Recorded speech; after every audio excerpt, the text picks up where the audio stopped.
Everyone, আশা করি সবাই খুব ভালো আছেন। আমিও খুব ভালো আছি। তো এটা একটা টাইমলেস রিডিং। আজকের রিডিংটা হচ্ছে রিলেশনশিপ, কারেন্ট রিলেশনশিপ স্ট্যাটাস কী আছে।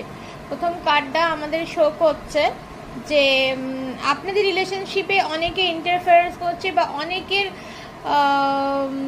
অনেকে ঢুকে যাচ্ছে আপনাদের রিলেশনশিপে, অনেকের মতামত কাজে দিচ্ছে। মানে আপনাদের দুজনের মধ্যে মানে 3 থেকে 4 জন মানুষ বা তার থেকে বেশি লোক ইন্টারফেয়ারেন্স করছেন আপনাদের রিলেশনশিপ, পার্সোনাল জিনিসকে নিয়ে অনেকে ইন্টারফেয়ারেন্স করছে, যার জন্য কি হচ্ছে রিলেশনশিপটা দুটো রাস্তা, আপনাদের মনে হচ্ছে যে দুটো রাস্তা খোলা আছে, নয় ব্রেকআপ করে যাব, নয় রিলেশনশিপটা স্টে করে থাকবো।